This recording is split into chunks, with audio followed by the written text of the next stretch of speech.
Everyone, we are live again. Dynasty Mirror, search for Uhuru. Thank you. Thank you so much for joining us. Before we get started, as we always do, just want to, again, thank you guys. We are approaching 100K subscribers. Again, we are approaching 100K on a subscription list. So, guys, thank you for the support. It really means a lot. Also, make sure you go to dynastymirror.com. Please go to dynastymirror.com. Like, share, subscribe. Again, hit that subscription button because hold on. Let me show you guys something. Hold on 1 second. Let me grab the bag. When we hit 100K, all right, this is from a black-owned designer, brother named Tomlini. When we hit 100K, a lucky person out there is going to win this bag, right? We'll figure it out. We'll do some type of drawing, something. We'll figure it out, but someone's going to win. One of you, Ebube, you're a subscriber, so you could enter. I was just about to ask you. I was going to say, listen, I'm technically a subscriber, so You are a subscriber. Like, I wouldn't mind traveling with that. You're a subscriber, so you're eligible to. Nah, listen. If I win it, I'm auctioning it off on my channel. I couldn't take. That's fine. I mean, that's fine. You know, it's okay. You win, you can do whatever you want to it. There's no, you got to hold the bag or you got to keep it forever. But it's nice. That's a nice bag, bro. Yeah. So I got two bags. I got a red one and I got a brown one. And then he gave me. Which country did you pick it up from?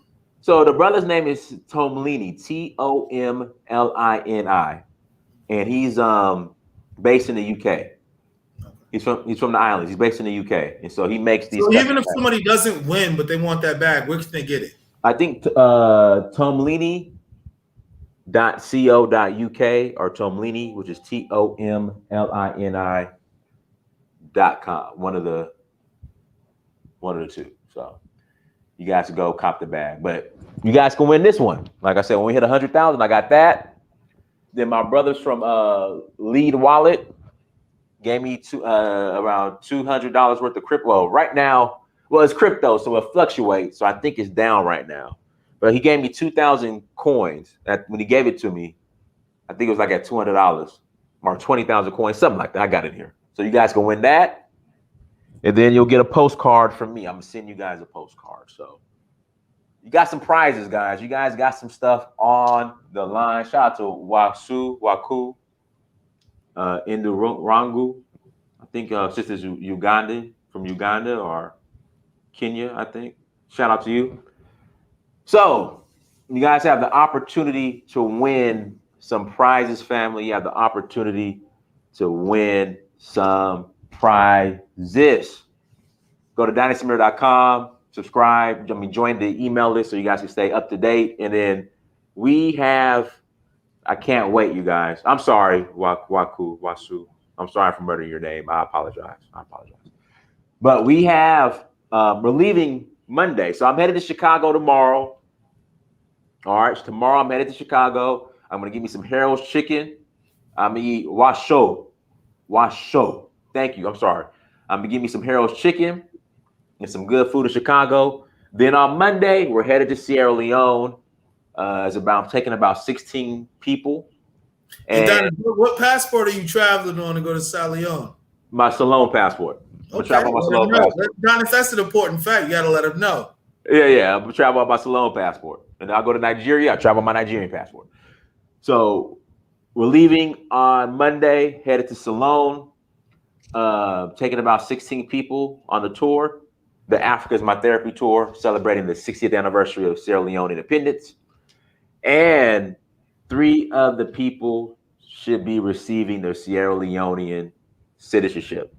So if you use AfricanAncestry.com or African Ancestry, get your DNA test, and it traces back to one of the tribes in Sierra Leone, you're eligible. I was right about that, Washo. You're Kenyan. So I was right about that. I knew you were East African and Ugandan or Kenyan, so I was right about that. So you are eligible for citizenship. So they're gonna have a ceremony. Hopefully we get to meet the president again, like I did last time in January. It's gonna be a good time. So I'll be keeping everybody up to date on that. And Donis, that's a big deal. Like, listen, that's a big deal. You're accepted back, and the president meets you. That's it. Listen, don't gloss over that. Some of the stuff you do, you take it so casually, But this is a big deal, Yeah, it's a big deal, guys. So with that being said, we're going to do another trip in November. Again, we're going to do another trip in November, and in November also, I don't have the dates yet. They should be doing another ceremony, so I'll keep you guys up to date on that. Then we're going to Nigeria, August 16th through the 22nd for the Oshun Festival. Again, August 16th through the 22nd for the Oshun Festival. We are going to Nigeria. I promise you, Ebube, soon we will go to the Southeast for the Yam Festival. Oh, for sure. For sure. Yeah, we're going to hit up the Yam Festival soon. So, but we're rolling. Make sure you bring your cameras. That's going to be some good footage. Oh, yeah, absolutely. So a lot of people are going to want to see it. So if you're interested in rolling to Nigeria in August, hit me up. Go to dynastymirror.com or search for hoover.com. Hit me up, give you the details. Also, too, people are asking, hey, Dynasty, what are we going to do in Nigeria? On my page, is a playlist. It's a playlist. Check out the playlist, and you'll see pretty much the activities that we will be participating in Nigeria. And Dynas, listen, you know how much there is to do in Nigeria? It's crazy that you even have to explain that. It's like saying, it's crazy. Well, a lot of people don't know. Which is the crazy part, because here's the problem in Nigeria, is you never have enough time. There's so much going on that by the time you're about to get your flight, you're always like, man, I wish I could just stay another week. Right. You gotta understand, when I go to Nigeria in August, I'm going to Abuja, and I want to go to the Southeast. It'll be like my first time, out of the Southwest, but I still haven't done everything. Listen, Nigeria's a big country. Look, listen, if you overlaid the map of Nigeria on top of America, Nigeria would start in Atlanta, go up to New York, and go all the way over to Chicago. Nigeria is a giant triangle, right? Like a rhombus almost, but it's a triangle. Right. Most people don't know a rhombus. They know a triangle, though. So Nigeria is a giant triangle. The south is Atlanta. The north is New York. The northeast is New York. Or the northwest is New York. The northeast is Chicago. That's how big Nigeria is. Right. So, yeah, man. So we're headed to Nigeria, and I'm going to Abuja for the first play. Listen, somebody about 2 years ago, 2 or 3 years ago, when I announced I was going to Nigeria, somebody hit me up. It was like, Dynas, if you're in Abuja, hit me up, Dynas. Hit me up if you ever go to Abuja. And I accidentally deleted the email because I was clearing out my email because I always get filled. Yeah.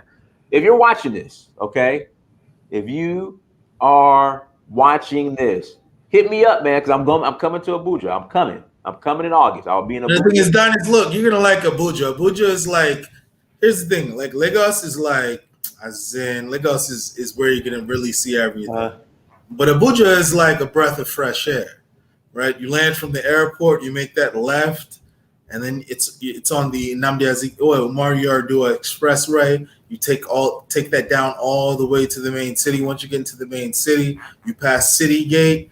Everything has been planned out. Abuja is a planned city. And so this is one of the rare cities in Nigeria that you reach and you're like, whoa, everything was planned.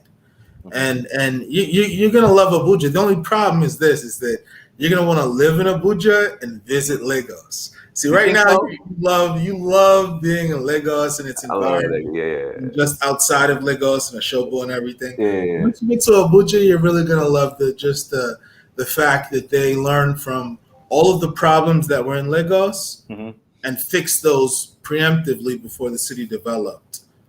So, for example, there's 4 major expressways in Abuja. In Lagos, you have 1 or 2, depending on where you are. Well, we'll see. We'll see. And listen, Washo. I've been to Kenya 3 times. I've been to Kenya like 3 times. So I visited. But I'm a West African cat. People are like, Dynas, when you come back to East Africa, I'm a West African cat, man. I love. Wait, Dynas, what's the biggest difference between West Africa and East Africa? In your opinion? Okay, this is the thing, Ebube. Like, this is the problem. I would tell you, but I don't know why, Ebube. Whenever I give my opinion on why I like another African country over another one, all of a sudden, here come the trolls. I'm a hater. I'm pinning African countries. I'm just like, you don't have a preference? I have a preference. My preference is West Africa. I just like West Africa better.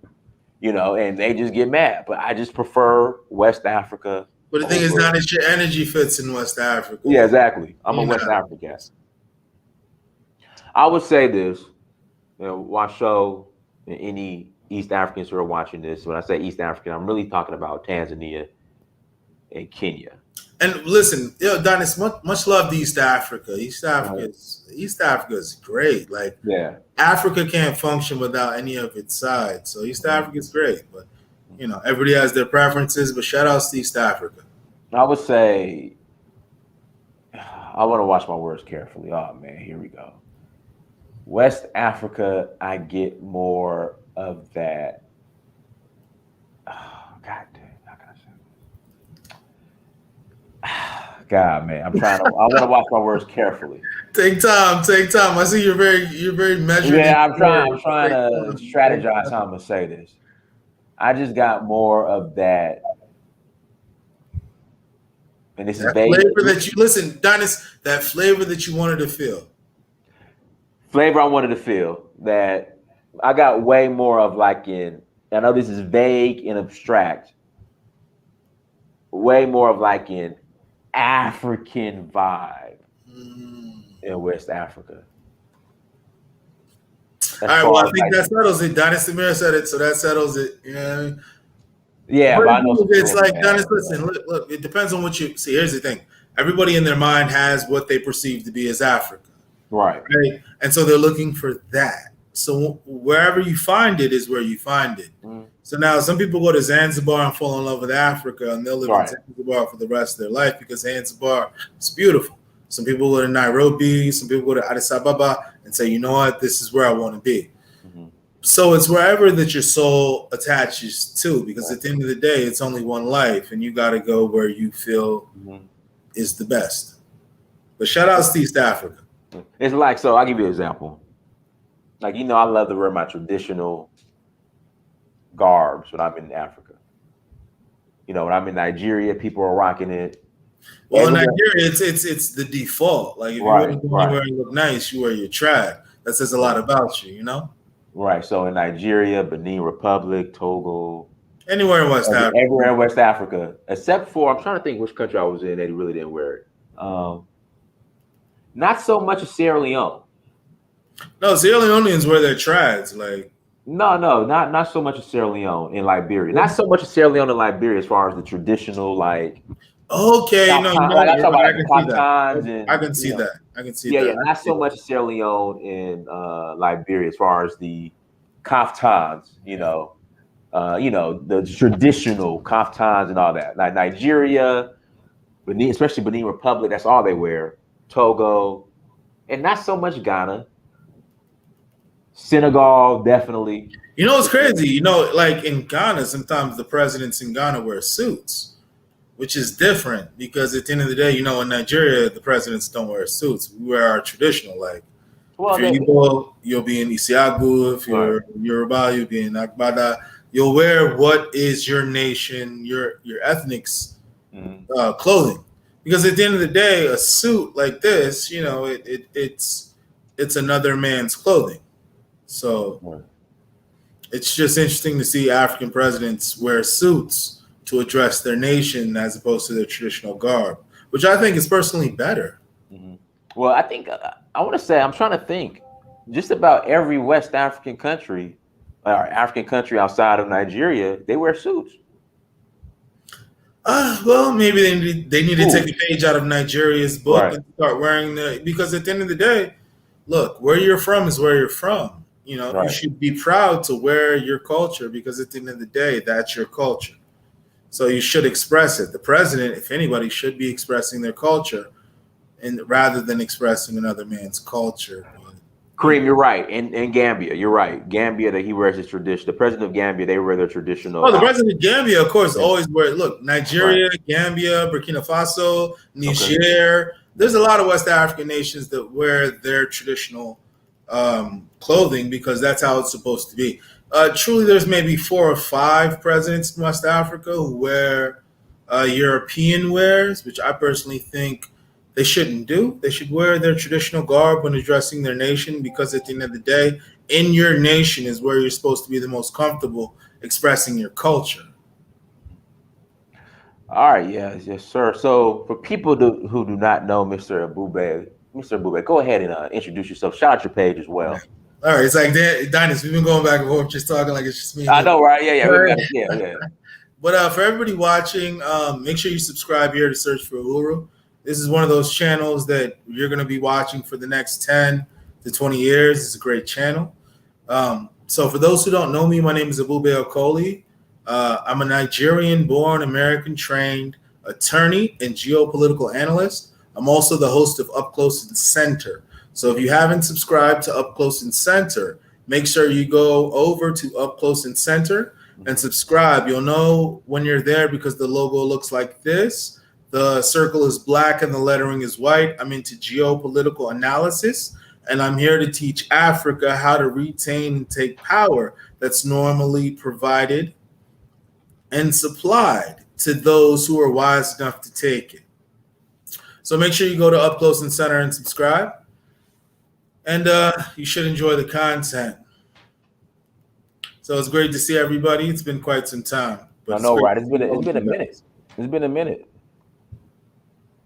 a minute. Guys, hit that like button and we're gonna go ahead and jump into the topic. Topic is so Twitter is Jack Dorsey is who owns Twitter. And so for a minute they were saying that the hub is gonna be set up in Nigeria, or I even heard Kenya for a second. But I think he chose Ghana. Why do you think he chose Ghana over anywhere else as far as to set up shop? Well, he first traveled around 4 countries. There was Nigeria, there was Ghana, there was South Africa, and I believe Ethiopia. So, of course, Ethiopia is slowly becoming the hub of East Africa. Right. Before it was Kenya, so between Ethiopia and Kenya, they're going to battle it out over the next 10 to 20 years to really see who is the king of East Africa. So, but Jack Dorsey chose Ethiopia at the present moment. He also went to South Africa. Of course, South Africa is the economic heartbeat of the southern part of the continent. And he also went to Nigeria and Ghana, which is interesting because he went to 2 nations within the same region. So he went to Nigeria and he went to Ghana. But of course, it makes sense for him to choose Ghana. But before we even get into that, let's talk about the fact that why he was even in Africa. Right. Because you look at Ghana and you look at Twitter. So now, let's for example, take a look at Twitter. Now, Twitter last year, they grossed just under $4 billion. The company is valued at just under $60 billion. So Twitter is a big deal. No matter how you slice it, Twitter is a big deal. So where Jack Dorsey goes, at this point, he's going to be like a celebrity. People are going to want to know what he's doing, where he's going, and what's happening. So that's how we got, to an extent, tipped off about him traveling around and going from different African nation to different African nation. Now, of course, he was going to stay in Ghana for 6 months to a year. But this is 2019 and the pandemic happened. So, of course, everybody's travel plans changed and they kind of stayed where they were at, or at least close to their medical professionals. Mm-hmm. So he didn't live in Ghana in 2020 like he predicted, because he made that statement in 2019 and the pandemic happened, of course, early 2020. So moving forward, he, of course, decided they're going to launch the national headquarters within Ghana, which is a good thing for Ghana. Right now, they've only hired about 11 staff who are going to work remotely until Twitter decides to set up their foundational base. Now, within Ghana, you have to understand, Ghana has done a lot. Ghana is doing a lot in regards to development and the like. They're really looking to attract foreign investment, but of course that comes with its own complications. So now in Accra, for example, by the airport, an entire downtown, similar to what you see in DC, like Crystal City or Pentagon City, is springing up around the airport, which is a very big deal in Africa. Because one of the good things about Ghana is that they have their infrastructure already set. Now, we have to ask ourselves, why is Twitter even looking into Africa in such a capacity? Now, the thing is, Africa, right? By the end of this century, Africa is going to have half of the world's population, All right. which means by the end of this century, Africans will be the majority on this planet. And that's a position Africans haven't been in for quite some time. So now the real analysis is Africans are going to be the majority on this planet. On this planet, on the continent, you're going to have a lot of people. So what are the new rules? Who are going to be the new bosses? And how are things going to play themselves out? That's why many say Africa is the final frontier, because you're going to have the world's majority of people living on the African continent. And another thing about the African continent is that Africa is the world's youngest continent. All right. So now you're going to have a lot of young people. And we have to remember that with the GSM revolution, a lot of cell phones were put in hands of Africans. So now, for example, in Africa, you have in certain areas people who have cell phones and cell phone reception but don't have electricity. So now the internet, and with cell phones comes the internet, because there were data plans and all sorts of things of that nature. So now you have data plans and you have the internet and you have the cell phone in hands of people because it's just a satellite and maybe a cell tower set up. So now with that cell tower set up, and you have to remember, most Africans live in urban centers and cities. So now most Africans live in urban centers and cities. You set up a few cell towers, you set up GSM towers, and now you can essentially propagate a signal throughout the entire city. And this is important because there was government deregulation of the telecoms industry. So, for example, in Nigeria, you had the government who tried to regulate the dissemination of phone service. You had Nitel, for all the Nigerians who can remember. You had Nitel, and that, to an extent, wasn't efficient in regards to what needed to be done, because if any Nigerian who's old enough to remember the 90s, remember that there was a time where out of 100 people, maybe 12 people would have landlines in their homes. The telephone was a big deal. There was a time when people might travel to your home to use the telephone. With the GSM revolution, there was a cell phone put in everybody's hands, and there wasn't heavy infrastructure. Right. And that's the key. In Africa, if you can do anything with light infrastructure, you're going to be the king. You're going to be the next MTN, the next Glow, the next, we'll go from there. So now, and this is just a side note, but to fix any of Africa's problems, what people are going to have to remember is there's light solutions. So whoever can come with the most light solutions is going to be the winner. And you have to remember, Africa is where the world's majority is going to be. So imagine how many things aren't in Africa today. It's so many. You just have to get in and be the first and make sure you disseminate it properly, and make sure that you look at the African Free Trade Agreement to see what you can really do on the continent, because now the continent is open. So now there's going to be the Rockefellers, the Carnegies, all those families who came up in an era where America was still putting itself together. Right now in Africa, there's a gap. So whoever fills that gap is going to be the next king. But back to the cell phones and the landline. So now let's say 12 out of 100 people actually had a landline. That wasn't very efficient. But now with the GSM revolution that came in around 1990, 2000, 2001, under the Obasanjo administration, for example, in Nigeria, you had a lot of young people receiving cell phones. And of course, with these cell phones came data plans. So now with these data plans came the internet. So now you had a lot of young people with access to the internet, but they might not have access to electricity. So just imagine that. There are more people in Africa with access to the internet than electricity. So now you look at the fact that by the end of this century, Africans are going to be the majority on this planet. Right. What other option do we have? Right. And to make sure that we focus on Africa, because that's where the majority of the world's people are going to be. So, for example, in Niger, you're going to have roughly the same amount of people in Niger as were in the USSR. In Niger. Right. You understand what that means? Well, yeah, but Nigeria, is it really that heavily populated? Well, Nigeria, Burkina Faso, like those, like northern countries aren't really that. like those Sahel. That's the Sahel, right? Sahara. Yeah, so Yeah, those countries aren't just really. imagine that the Nigerian Republic and the USSR at its height by the end of the century are going to have the same population. Mhm. That says a lot. That means you could take Russia and 14 other nations and put them in the Nigerian Republic, and that's going to be. Do you understand? Taking the USSR and putting it in the Nigerian Republic is Mhm. quite a big deal. Right. So now what's going to happen is that any company that realizes the future is Africa is going to want a presence on the continent. Right. So now we look at Twitter with Jack Dorsey. He went around to Nigeria, Ghana, Ethiopia, and South Africa.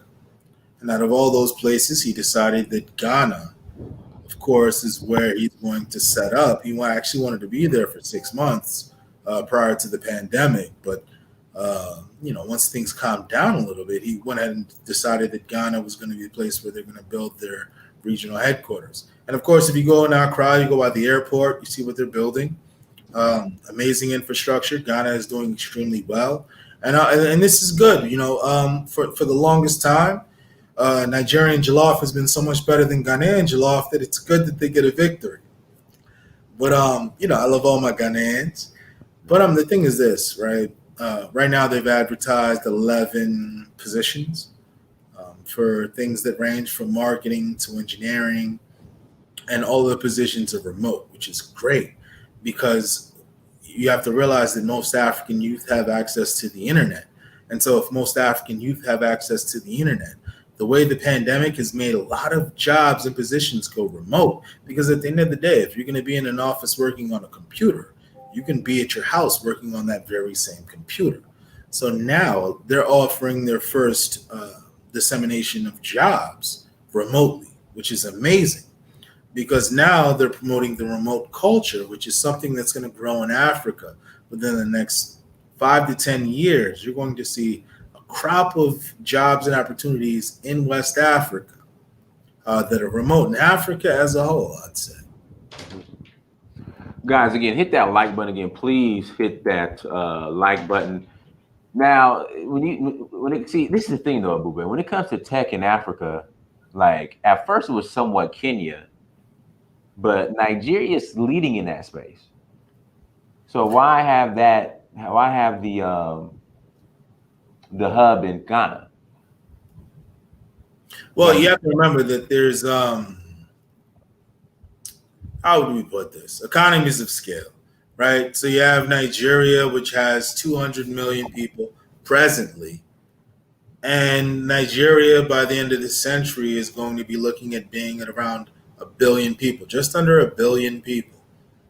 You know how crazy that is. But if managed properly and the proper systems are put in place today to manage the population growth, then there shouldn't be any issues. So now you have Ghana, who've put themselves out there to ensure that, hey, we're the first point of contact in West Africa. Ghana has advertised themselves. They've advertised the year of return.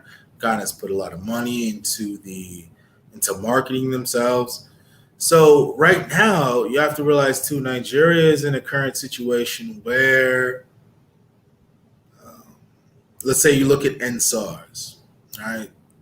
Now you have certain Nigerians who had problems with Twitter because many of the NSARS movements were organized through Twitter. Right. So you had certain people suing Twitter, putting forth lawsuits and things like that. And then you have just the general insecurity with people from the Sahel coming into other people's farmlands and things of that nature. So Twitter looked at Ghana, they looked at South Africa, they looked at Ethiopia, and their choice was Ghana. And Ghana has done extremely well for themselves because they focused on infrastructure development. Ghana has really come a long way. There was a time maybe 70 years ago, Ghana was a mess. From one military ruler to another military ruler. Fortunately, they had Jerry Rawlings, rest his soul. Mm-hmm. But Jerry Rawlings came in and he at least attempted to create a foundation on which a modern nation could be developed. And there were other factors because Ghanaians eventually got tired of not having a functioning nation. So within Ghana, you have a lot of people who wanted to have a modern nation and push towards it. And so we see that that attracted a lot of foreign direct investment. A lot of foreign direct investment has gone to Ghana's way. So now we have to look at another issue, though, is that all right, we have Ghana. Their GDP in 2020 was just under 60 billion, and the valuation of Twitter, of course, was around the same point. So now you're inviting a very large company into your home. And you have to remember that every nation has two levels of independence. There's economic independence and political independence. Economic independence means that economically, what you do as a nation, there's very little influence from other nations as to what you do with the resources within your nation. And then political independence means that politically, the systems you set up and how you govern your nation have very little influence from outside. So now you're inviting this very large company that essentially matches your GDP. What's going to be the effect when they come in? So now Ghana has to also remember that because now you have this large company who might say, well, I don't like your privacy laws. They need to change, or we're going to leave.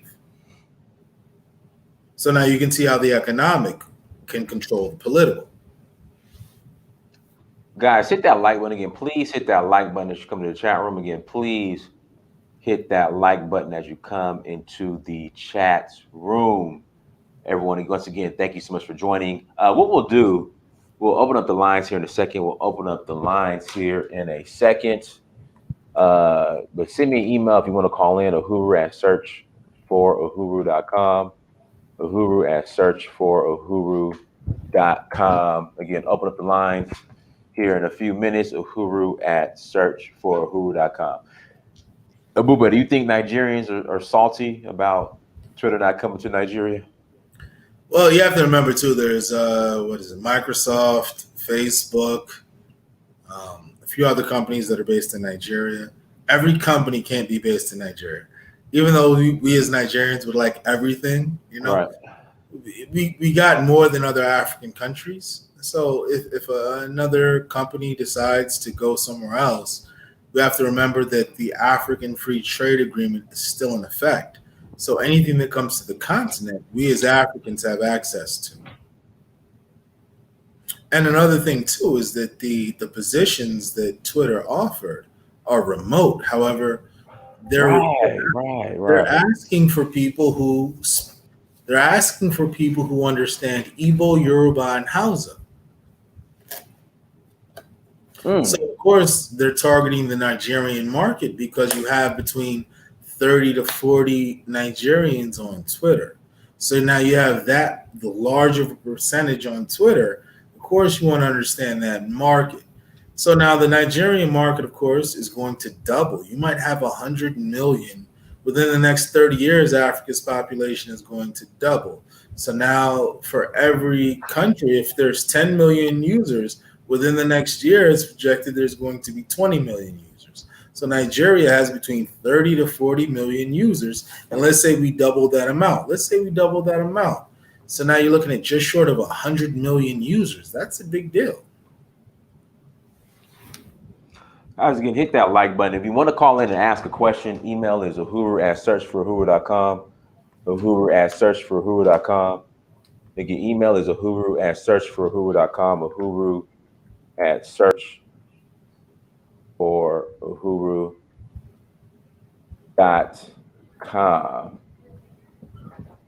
And shout out to everybody in the chat room once again. So, watch show. So send me email again. Samson, no, I don't. My show. Send me an email. Uhuru at searchforuhuru.com. Uhuru at searchforuhuru.com. Send me an email. And I will forward you the link, Washo. That's how you're able to call in. Again, send me an email, and I'll forward you the link, and you can call in, and we'll do it like that. We will do it like that, everyone. We'll do it like that. Twitter. Ebube, are you active on Twitter? I'm not really active on Twitter. Yeah, not really. Twitter's cool, but it's kind of like the wild, wild west. Somebody says you're auditioning for Lai Muhammad's position. Who? Lai Muhammad. Oh, Lai Mohammed, the Minister of Information. Yeah. Well, not really. Lai Mohammed's position was different from my position. My position is that any foreign direct investment in Africa, as long as it's properly targeted and properly regulated to the point where there's a skills transfer and that Africans are benefiting more than the foreigners who came into Africa, I support that. So now in Africa, part of the problem we've had is that a lot of people have come in and they've benefited more from being in Africa than Africa has benefited from them being in Africa. Right. That's a problem. So now any situation that you see where foreigners are benefiting more from Africa than Africans are benefiting is a problem. That's my position.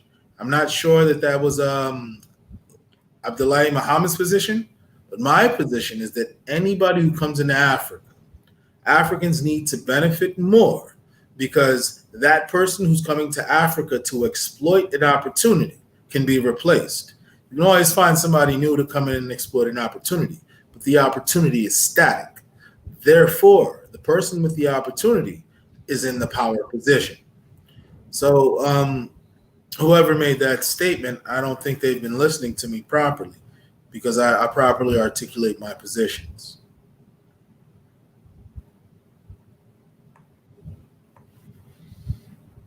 All right, Washo, I'm just waiting for the email to come in. I'm going to send you the link, and then you could call in and add to the discussion. Because, now Washo is Kenyan, and at one time they were saying that Kenya was going to be the next tech hub, right, in Africa, or the main. In fact, they have they were doing the Silicon Valley of like its version in Kenya at one time, but it seems like everything shifted to Nigeria as far as tech. Well, here's the thing. Well, Kenya still holds its ground. You have to remember. And the thing is, Kenya has East Africa, but you have to remember that Africa is the second largest continent on the planet. Africa is huge. West Africa alone is the size of the United States. So now West Africa is its own world. East Africa is about 2.5 times the size of the United States. So now within East Africa, going from Egypt all the way down to South Africa, it's a lot of real estate to cover. That's a separate world. So now there are certain things where, of course, Kenya is properly situated. But within this and the population, West Africa dominates in regards to population and internet penetration. There are just more people on the internet in West Africa than East Africa. Right. Absolutely. Yeah, so Washo, we're waiting for you to call in. Another thing too, and man, I'm trying not to start nothing tonight. A lot of these startups in Nigeria are by Nigerians. In Kenya, it's more Europeans. Yeah, and that's another thing as well, is that we as Africans have to make sure that we're dominating 95 to 99% of the businesses that spring up in our land, because at the end of the day, that's our land. That's all we have. As an African, where else can you go besides Africa? If you're not dominating the economy there, then you're making a mistake. Because at the end of the day, where can you dominate if not for your home court advantage? Here. Search for Uhuru at gmail.com. You can also send the email there as well, or Uhuru at searchforuhuru.com. So go ahead and send your emails there if you'd like to call in. Let's see here. Stop blaming foreigners. No, it's Uhuru at searchforuhuru.com, Washo. 96, to be honest, you're calling yourself an outsider by calling yourself Black American. Okay. So guys, if you want to call in, go ahead and call in, and I will forward the link to you.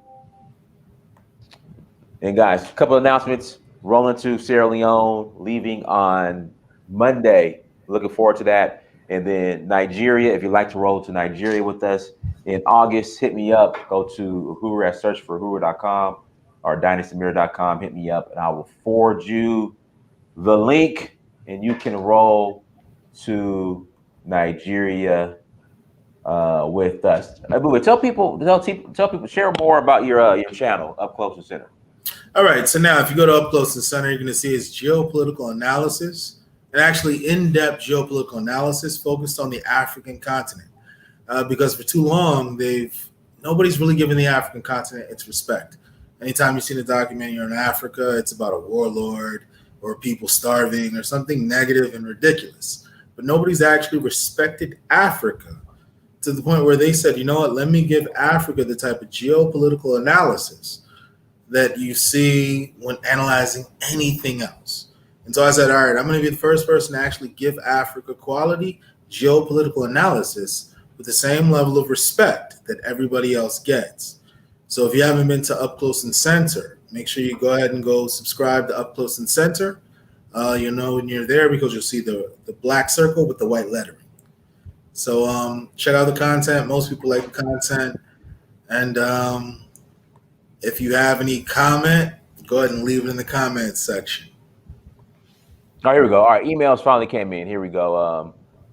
Washo, I just sent you the link. And so we'll take just these two callers. Washo, I just sent you the link. And Brother Ajundu, I'm sending you the link as well. All right, so guys, I just hit the links out, so go ahead and call in, and you can add to the conversation. Again, guys, please hit that like button, subscribe to Ebube's YouTube page as well. And guys, please hit that like button.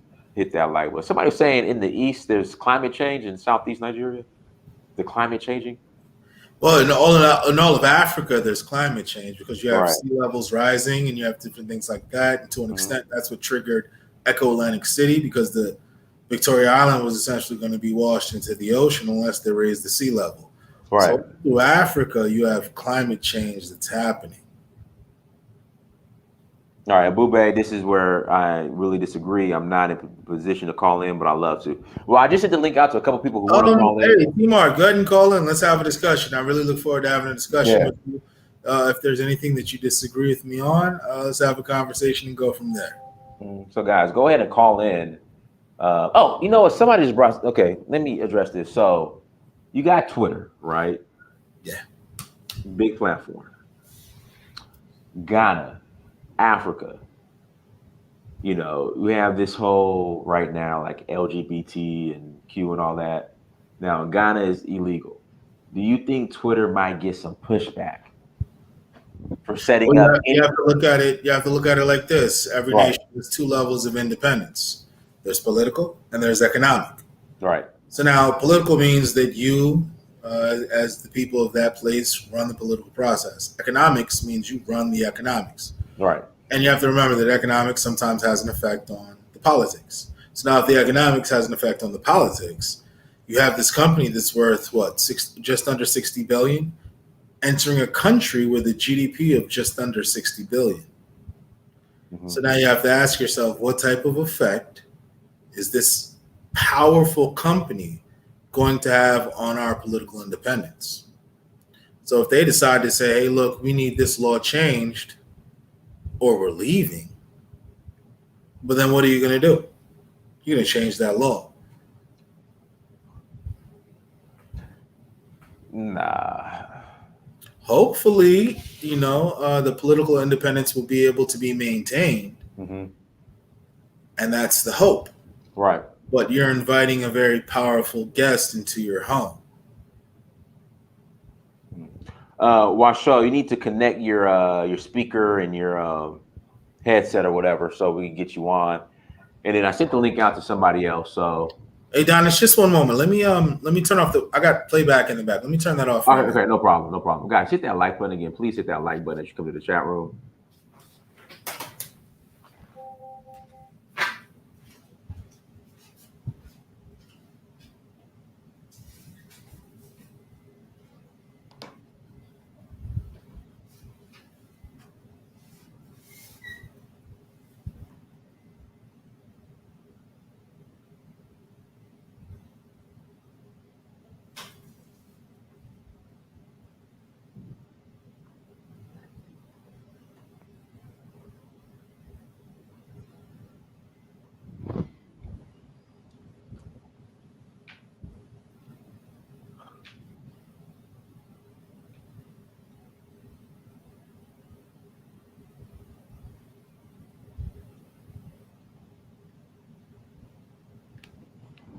Guys, hit that like button, please.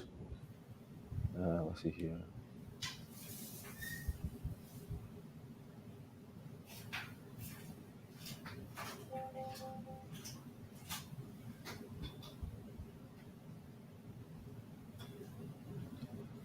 Guys, like with all these COVID tests that we got to take, we have to take a COVID test before we leave, and we have to take one on arrival. I'd be nervous as hell. So when I take my COVID test, I'd be nervous for like 24 hours, waiting to get my results back.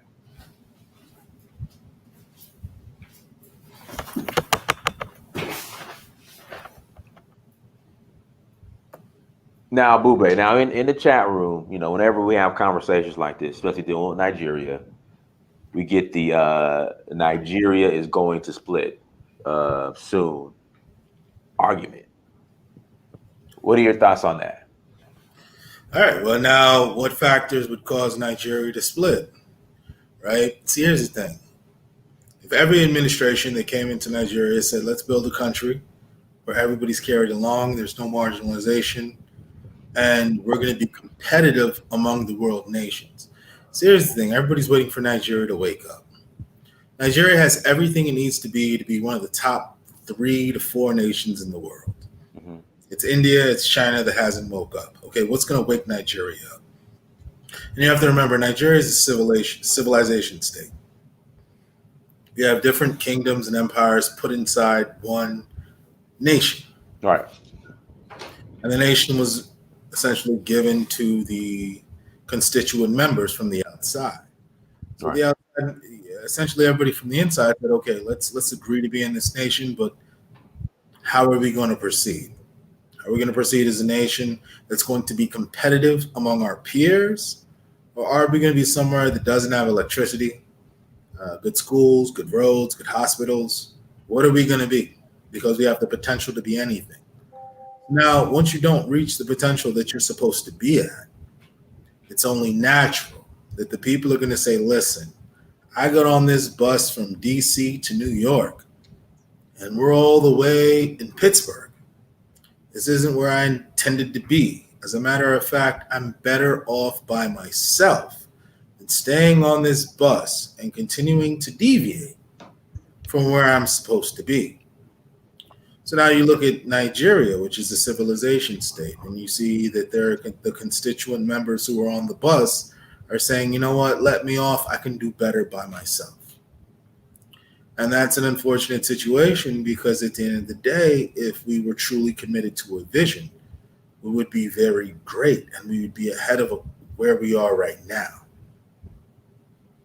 Mm-hmm. Washo, your devices is still not properly connected, Washo. Yeah, it's still not connected.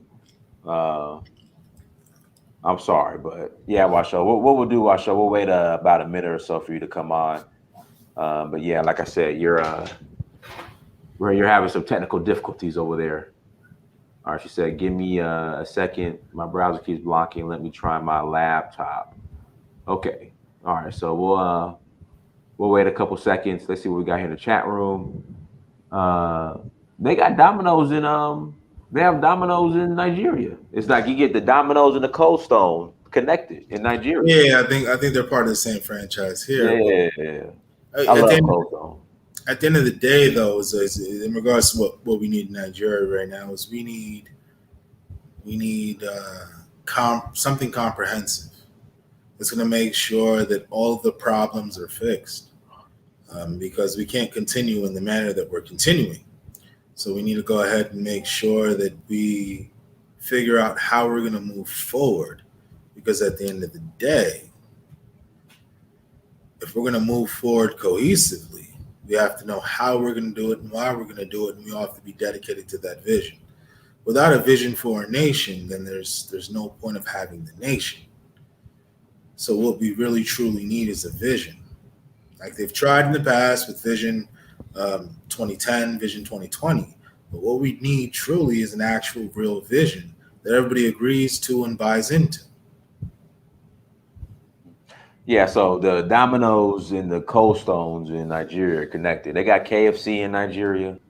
You know, so all you guys looking for that stuff, you know. No, I'm sorry. No, they got it in Ghana. I'm sorry. KFC's in Ghana. No, KFC's in Nigeria too, but you know, it is. You're right. It is. You're right. They got the jollof rice. You get the jollof rice. At the end of the day, though, look, Dynasty, at the end of the day, there's so many better chicken spots owned by Nigerians in Nigeria, even though most Nigerians own the KFC spots too. Mm-hmm. But you know, the best chicken is at some of these places that you go to, and you have point on kill, and you have delicious suya. Right. And if you want to get some roasted chicken, it's there. Fish is there. So we have all these places, you know. All right, Washo. I think, yeah, Washo, I wish I could have you on, but you're having issues. Okay, you're coming on somewhere. Okay, here we go. Here she goes. Let me kick this one out. Hold on. Kick for studio. Here we go. We'll throw you in. Washo, you got to figure it out. Hey. Sorry, let me turn you off from my phone. Hi, gentlemen. Sorry, I'm gonna be off camera. I'm undoing my hair. Okay, We want to see you in your rollers. Oh no, I'm undoing my hair, so I look all a mess. But I'm glad to be here. Thank you. Well, the thing is this: what you can do is you can just put your bonnet on, and we'll just proceed from there. It's always better to see your face. I mean, I'm here. My face is here. Okay, give me a second, but I'm still like in my. All right, take a second, and then turn your camera on when you're ready. Oh man. Okay, so I have to get ready. Okay, 2 seconds, and I'll be ready. Okay. Okay.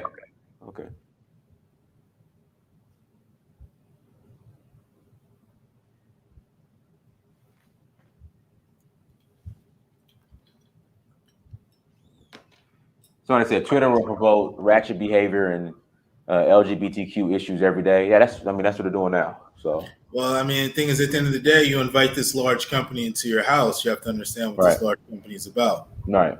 But hopefully, you know, at the end of the day, if the culture, and you have to remember, certain cultures are strong enough to withstand, you know, anything that comes at them. It's all about the strength of the culture.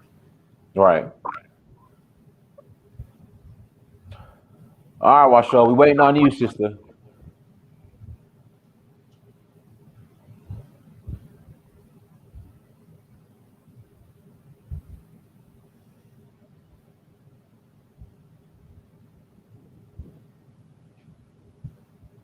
Washo. Yes. 2 minutes. All right, listen, it's not a fashion show. Just we're not going to the club. I know, but. All right, Dennis, how about me and you talk about something for the next 2 minutes, and then we'll give Washo those 2 minutes to get her face on. My pajamas.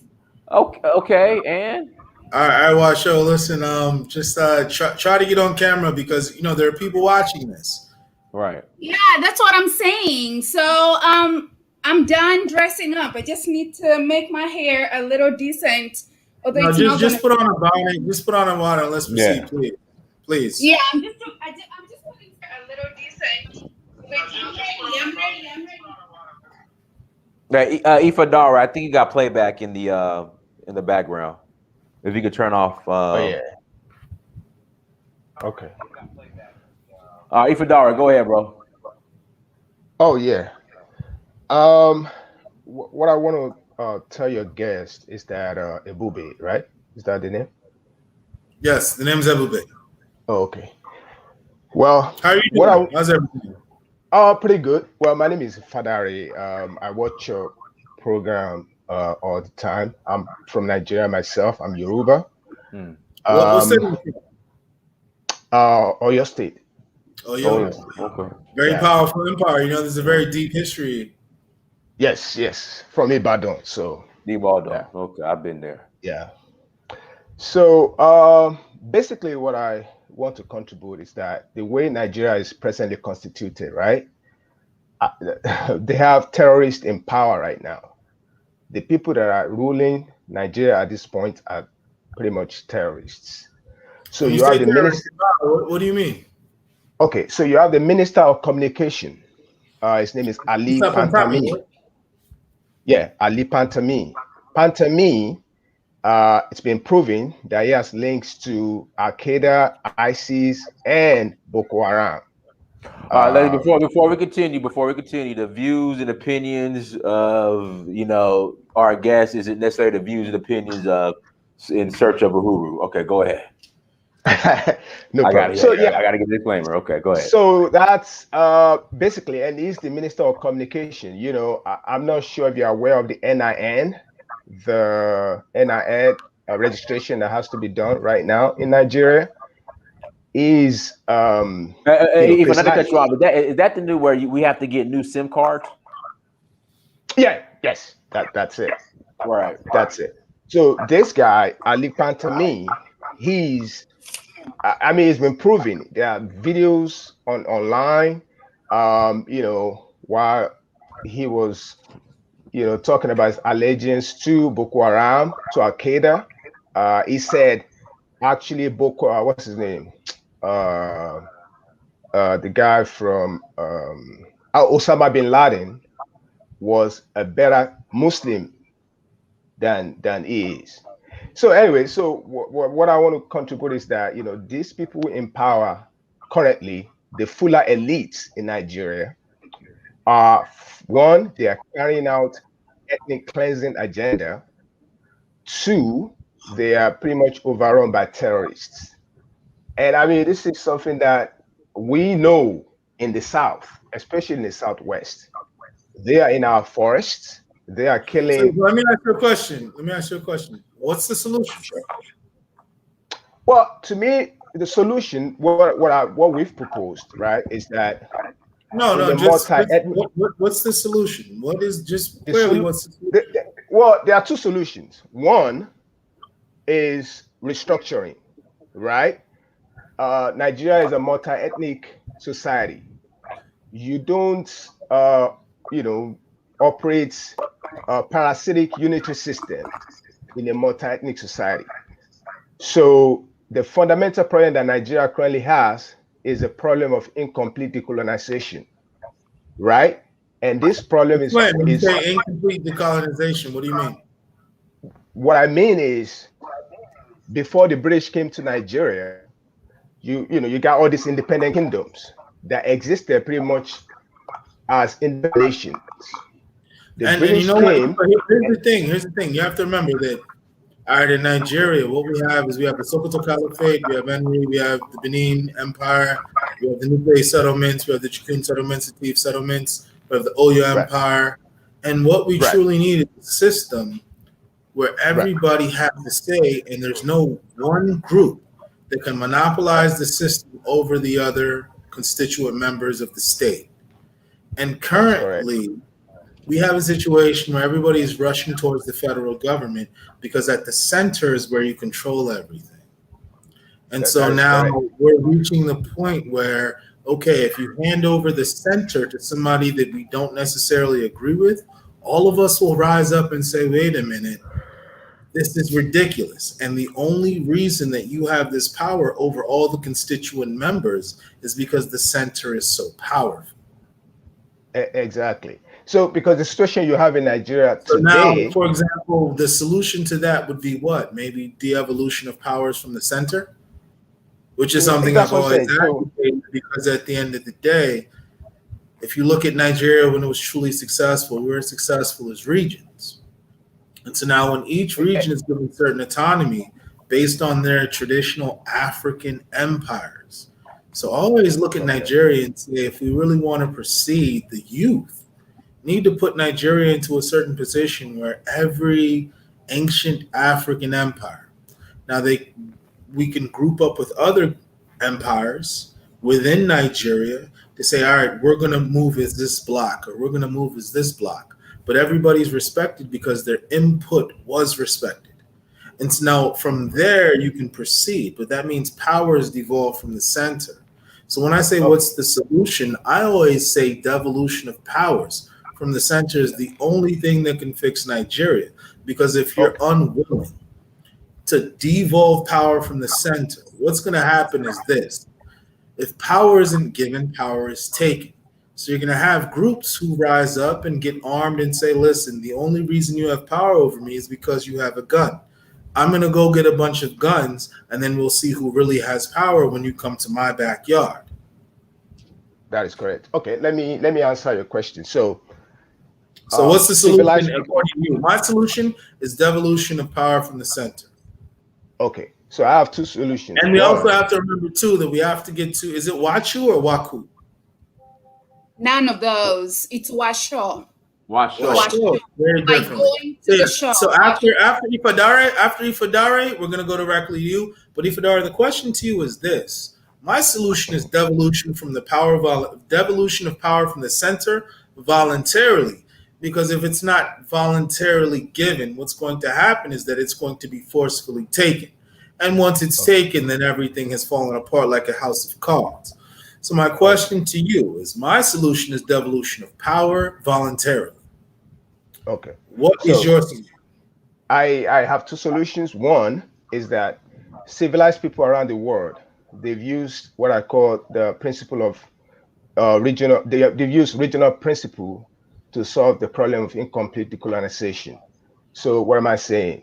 Well, if you go to a place like, let's say, Canada, right? They have the French side and they have the English side, right? So they operate under the autonomous regional principle. The same thing in Tanzania.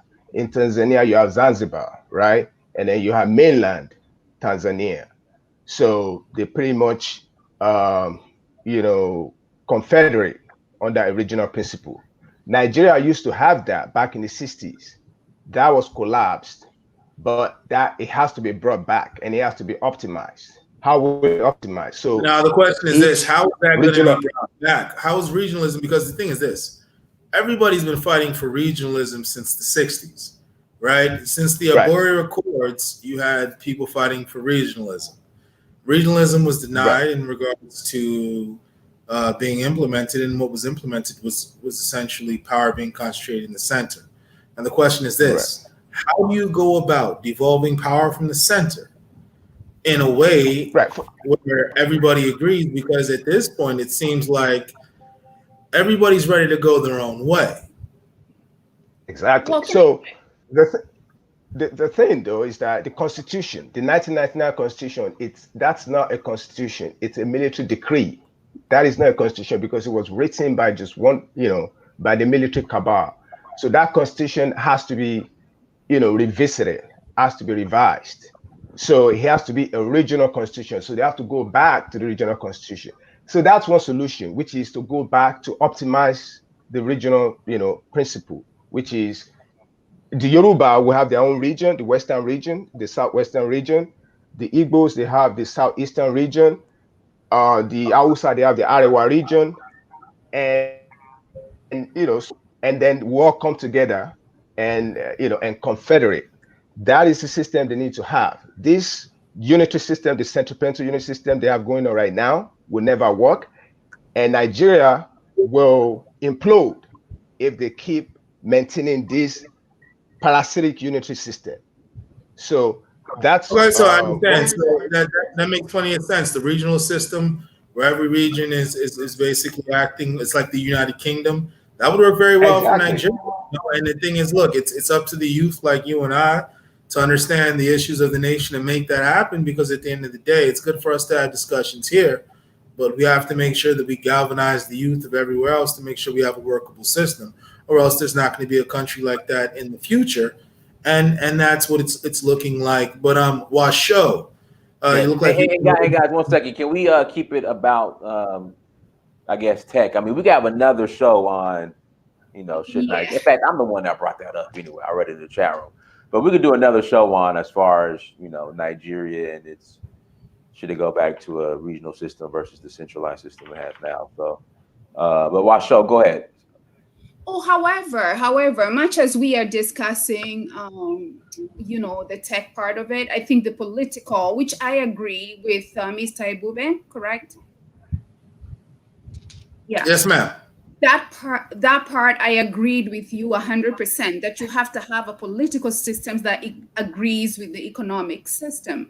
You know what I'm saying? If you have two apart, then it's not going to work. You know what I'm saying? It will not work. And I think that's where my response, I was coming in response to you. I think the first thing was about Kenya. Did I write it down?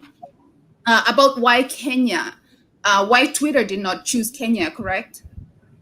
No. The thing is, it's why Twitter chose Ghana. But Jack Dorsey, who's the CEO of Twitter in 2019, he was looking for a home base because once again, by the end of this century, 80% of the population is going to be either in Asia or in Africa, and 50% of the world's population by the end of this century are going to be Africans, which means Africans are going to be the world's majority. So now you have the world's majority already on the internet, and within the next 30 years, Africa's population is going to double, and then it's going to double again between 2050 and 2100. So Africa's population is going to double and then double again. Which is amazing if properly harnessed and systems are put in place today to ensure that Africa benefits from such population growth. So now you have companies like Twitter who are saying, you know what, we would be foolish to not have a presence on the African continent. So you have people like Jack Dorsey who go to Ghana, Nigeria, Ethiopia, and then South Africa. He didn't actually go to Kenya. His East African tour officially stopped at Ethiopia, but who knows? He may have gone to Kenya, just not officially. And some people have asked, why didn't he give Kenya a chance? Because within East Africa, you have twin giants. You have Ethiopia, who is striving to be the regional boss, and then you have Kenya, who has long been the traditional boss of that region. So within Africa, you have interregional competition. So nobody said, why not Kenya? Kenya wasn't initially visited, but Kenya also hosts, I think Microsoft and Google in East Africa are in Kenya, right? Unless I'm mistaken. And Facebook as well. So the thing is, Kenya already has, 3 out of the big 4. So, for them not to have Twitter, it's like, look, you got 75% of everything else. But continue though. What was your question? No. Actually, it is not a question. It's not a question. I want to just get into this discussion. And the first thing that I want to say towards this is I have a different feeling towards this. And my feeling is the sustenance of this, the Twitter, the Facebook, the Microsoft, because you need to remember that TikTok came in quickly. Other tech companies are actually coming in that are even better than Twitter. Technology is on the go. So these countries are specifically, my thinking, going to Africa now, given the population, I agree with you, as far as that, but they want to sustain themselves. Africa is very young politically, it's very young economically, and also technologically. We basically depend on what's brought to us. If it's a cell phone, is what you bring to us. Except, Rwanda, they are making their own cars, they are making their own cell phones. Okay. Nigeria also makes their own cars as well. A lot of African nations are actually producing. Now, I'll say this. Here's what Twitter is hoping to do. Let me finish my thoughts. You touched on a very important point. Is that, you know what? In 10 years, it's going to be somebody different. Now, if you're old enough to remember, there was a time when MySpace dominated social media. MySpace failed to adapt and adopt. And so Facebook took over. And so once Facebook became no longer cool, they said, all right, let's buy some of the younger companies that the new kids have now followed and went into. Right. So now with Twitter, what it's really going to do, it's not about Twitter going there like Twitter is anything special. What's special about Twitter is that they've already hired 11 people in Ghana and remotely on a remote basis because they're yet to build headquarters there because of the COVID protocols. People need to be in offices. What they're looking for now are engineers, and what's going to happen is this. The first 11 people to be hired by Twitter are going to be like celebrities within that nation. They're going to be the people that Twitter initially hired. And once Twitter starts hiring tens, hundreds of people, those people are now going to have skills. It's about skill transfer. Those people are now going to have skills to either start their own venture because Africans are very entrepreneurial, or they're going to simply say, you know what, I have these skills. I was one of the people who was managing Twitter's headquarters in Ghana. I'm looking to do this, or I can command this price, or I can now become the director general of this or the president of this. So that's what is really going to come out of this, is that there's going to be a skills transfer between this company and these Africans who have worked for this company. It's worth just under $60 billion at its last valuation.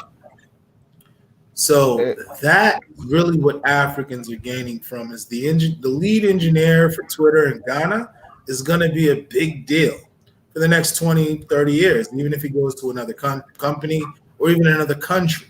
So it's not necessarily Twitter as a company. It's the fact that they're realizing that by the end of this century, the world's majority are going to be Africans, which means if you come to the planet Earth, most of the world's people will be African. And that's agreeable. I do agree on that. However, the point I think I'm trying to bring across is all these companies want to have some way that they are sustainable. Okay. I live in Los Angeles. Okay. And all my investments, anything that I have invested in, it's in Kenya. And the reason is because that's where I find sustainability. That it's a growing economy and it's actually quickly growing. So we find ourselves in a space where, hey, let's move our brains there. Let's move, investments there. Let's create jobs there. Okay, and so we are doing things down there. Okay, however, it is very, very complicated. Especially when you speak of, hey, a Kenyan coming up with their own cell phone, or a Kenyan coming up with their own something like Twitter. There's a lot of hindrances, as far as that. I don't know how. Let me ask you a question. What stops? All right. Well, here's the thing. I'm Nigerian, so most of my African experience is with Nigeria and West Africa. In Nigeria, if we want something and we see that it's great, we'll make our own. So we'll make our own cell phones. We'll look at what it is. We'll break it apart and we'll rebuild it. You go to places like Aba, you go to places like Lagos, you'll see replications of almost anything you can get outside. What stops Kenyans? Let me ask you a question. Yeah. Let me ask you a question. What stops Kenyans from doing what the Chinese have done and said, all right, this is what they're doing. We're going to replicate this and we're going to make it our own. What stops Kenyans from doing that? So before we start saying like these people are coming in with this and that, well, it's like, well, okay, they're coming in and they're going to teach you their product. What stops you from saying, all right, look, I'm going to fund this and I'm going to do this indigenously and run these people out of here? What stops you from doing that? That's exactly what I was just about to explain. Our political environment is totally different from any other political environment. Are you talking about in Kenya specifically or Africa? Because in Africa, that's being done right now. You go to certain parts of Africa, replication is being done all day. Now, if there's a problem in Kenya where Kenyans are simply allowing people to come in and dominate them, well, then the Kenyans have to step up and be tired of being dominated. See, you cannot tell me Kenyans need to step up. No, you know what I'm saying? Listen, if someone comes to your country and they begin to dominate you, that's your problem. If I come to your house and say, you know what, this master bedroom looks very nice, You need to go downstairs to the garage and sleep on the floor, and I'm gonna lay in these plush sheets while you sleep on the floor, and you accept that, then that's your problem. So if somebody comes into your nation and dominates you, that's your problem. So if you're asking me the question, what do I do? Someone comes in my house and makes me sleep on the garage. If you have to ask that question, then that means you deserve to sleep on the garage floor. So listen, our political situation is totally different. Each and every, and we have this mentality where we think, hey, if Nigerian can do that, why can't Kenyans do that? If Ghana can do that. I mean, we are totally sovereign republics. You know, all of the 56 countries in Africa are all different. They function different. They have a different political system. For instance, I can give you a very good example. About 2 weeks ago, or maybe it's a week ago, we had a very, very huge Twitter war with IMF. And why we had that war, actually Kenya was trending, IMF was trending for the most of the week. And it's because as Kenyans, we don't have a way to change our political system. For instance, our president keeps borrowing, and then when they get that money, they misuse the money. The money does not go to COVID. The money does not get allocated. I have a question. You know, we have a topic tonight. You know, we're actually talking about Twitter in Ghana. So now the thing is, let's make sure we keep it on topic because there's a lot of people watching. So now, how are we going to put this on topic about Twitter choosing Ghana? Are you saying that Twitter should have chose Kenya over Ghana?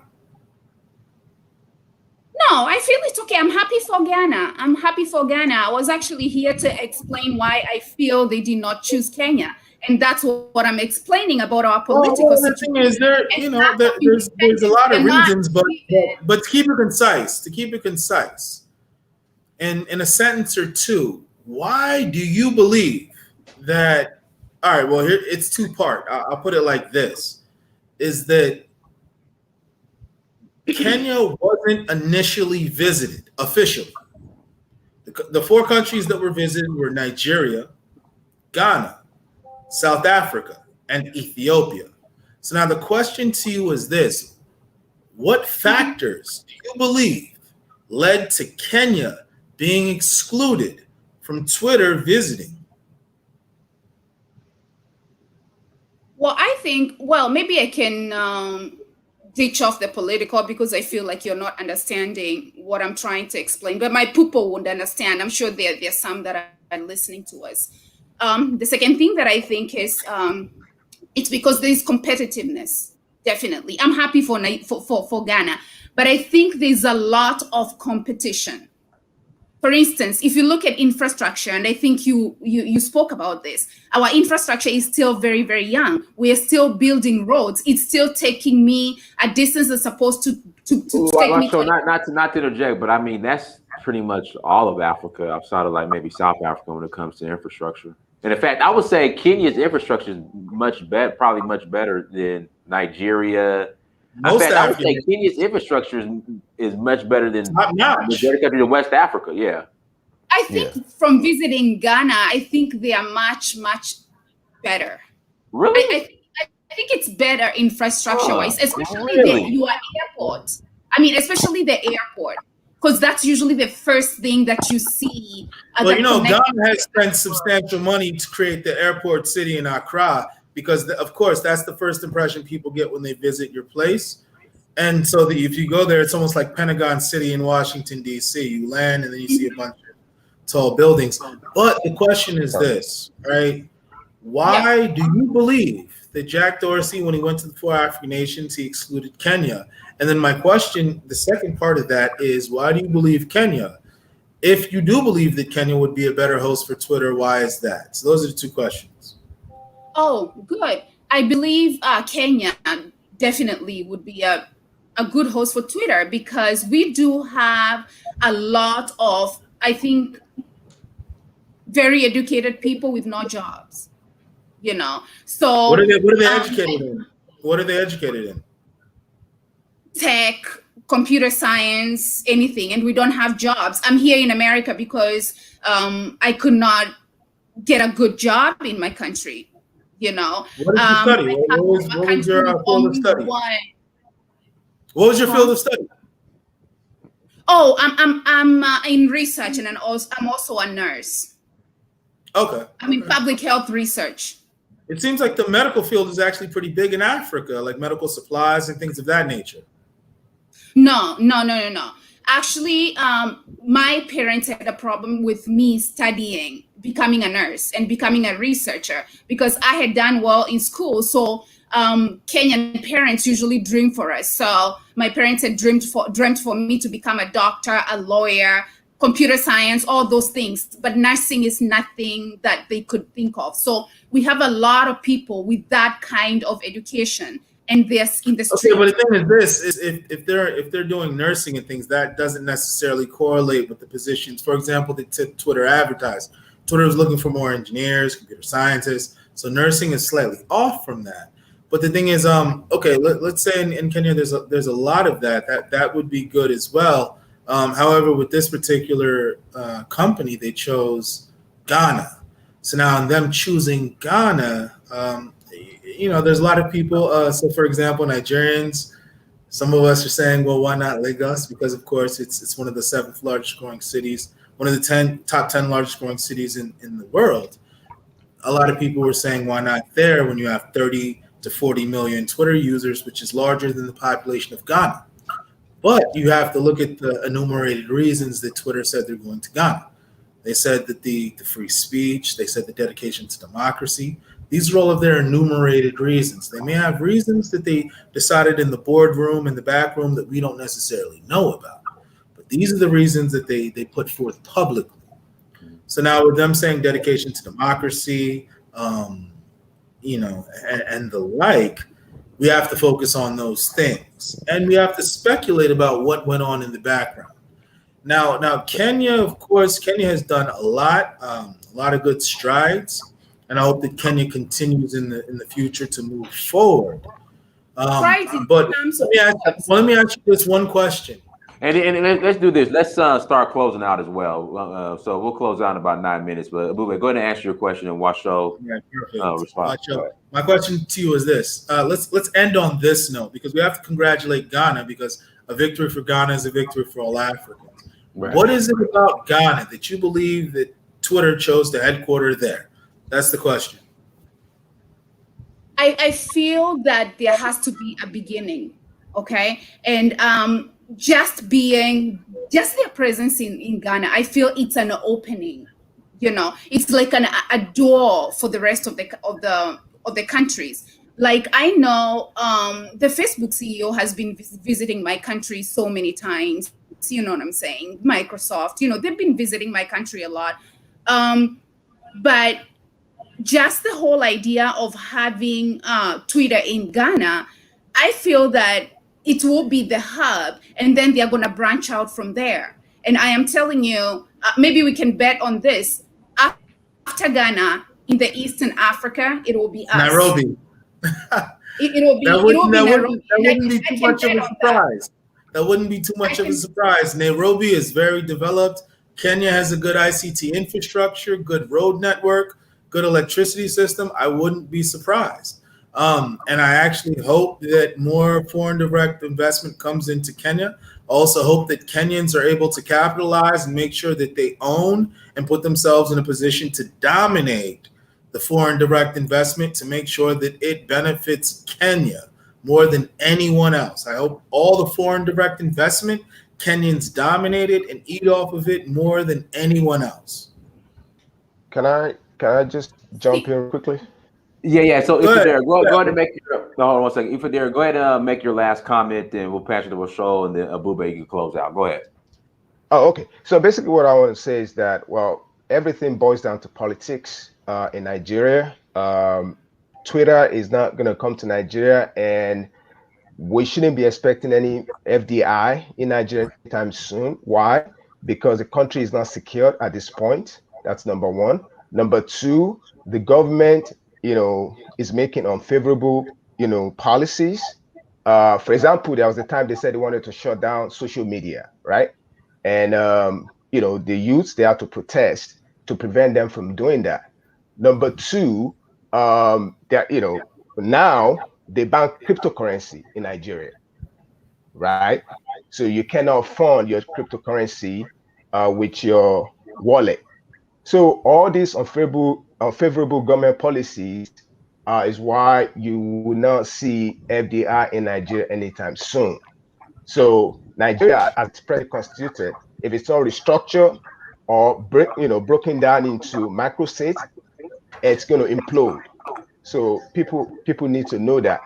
So it has to be restructured, or it has to be divided into micro states. So the Igbos are on their own, the Yorubas are on their own, the Fulani are on their own, and that's the only way Nigeria can work, and that's the only way FDI can come into Nigeria. And Nigeria, I mean, forget about Twitter. Nigerians can develop their own Twitter. I wrote a book about the mechanics of IFA divination system, and in the book, I talk about how to use IFA as a crypto scheme for blockchain. So, I mean, we can, do all these things when it comes to tech. So we don't have to wait for Jack Dorsey or all these guys to do things for us. We can do it on our own. The only problem we have in Nigeria is the political system that we currently run on, which is the centripetal or the parasitic unitary system. We need to restructure it.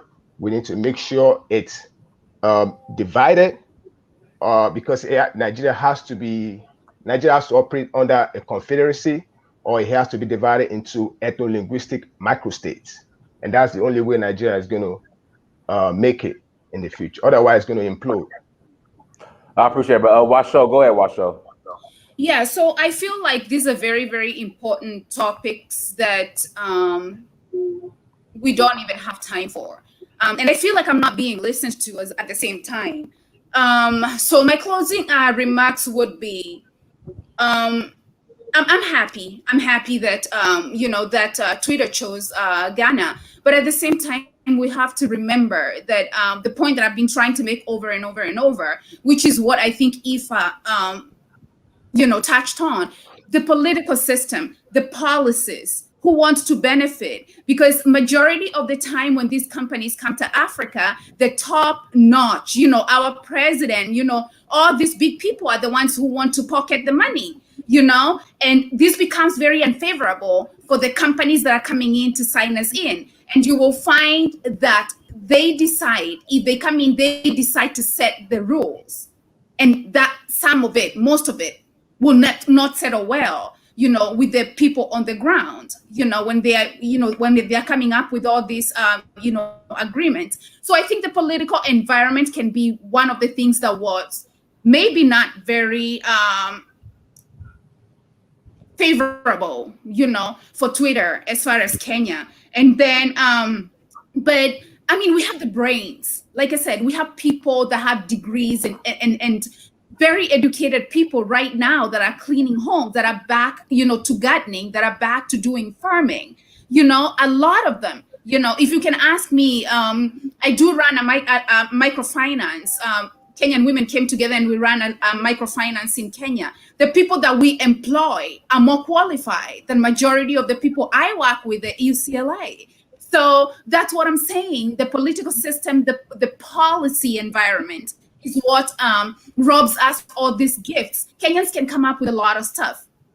Kenyans can come up with a lot of technology, but the political environment and the policy situation does not allow us to do that. So, I think probably those are my remarks. Thank you so much, Prince, for having me. I always admire. I'm always listening to you. But thank you. Yeah, I do truly admire you and your outlook of Africa. I wish all of us could be like that and take the year of the return that was introduced by President Nana seriously, because I think that's part of the change that has made Ghana favorable. Thank you, sister. Thank you for coming on. All right, Ebube, floor is yours. Go ahead and close out. And Washo, thank you for that. Very, very heartfelt. Thank you. That we needed to hear that. In regards to Ifadare, thank you for your input, and when you bring up important points, that at the end of the day, we own Nigeria. We're the owners of Nigeria. We're going to decide how we're either going to move forward or not move forward as a nation. So it's up to us because most of the people are our age and below, which means that in the next 10 years, we're the leaders of that nation. So we're going to decide what's what, period. Regardless of any ethnic group who thinks they own it, we all own Nigeria. And I'll leave it at that. Washo? That's how I pronounce it? Thank you for your... Like going to the show. Washo. Washo. Beautiful name. What does it mean? What does it mean? What does it mean? It means blessings. Blessing. All right. I came in here to bless the show. And thank you for your contribution. You came with a different perspective. You came from East Africa, and you came with a different perspective. Thank you for that. So both of you guys, thank you. What I will say is this: not to go too far, but let's focus on Ghana. Shout outs to them. Hopefully, they manage the situation correct by not just allowing them to come to their shores and benefit from Ghana more than Ghana benefits from Twitter. So the only way Ghana is going to win is if they benefit more from Twitter being there than Twitter benefits from being in Ghana. Because this is the first time they're coming to Africa, and with the African Free Trade Agreement, they've entered every single nation. Because being based in one nation gives you access to Kenya, gives you access to Nigeria, gives you access to Tanzania, gives you access to Senegal. So now, let's hope that Ghana manages this situation correctly, and they're able to transfer those skills and be able to develop something indigenous that we as Africans can be proud of. Everyone, thank you so much for joining. Like, share, subscribe. Until next time, family. Dynasty Mirror, search for Huru, and see you in Sierra Leone soon. Peace. Right, peace.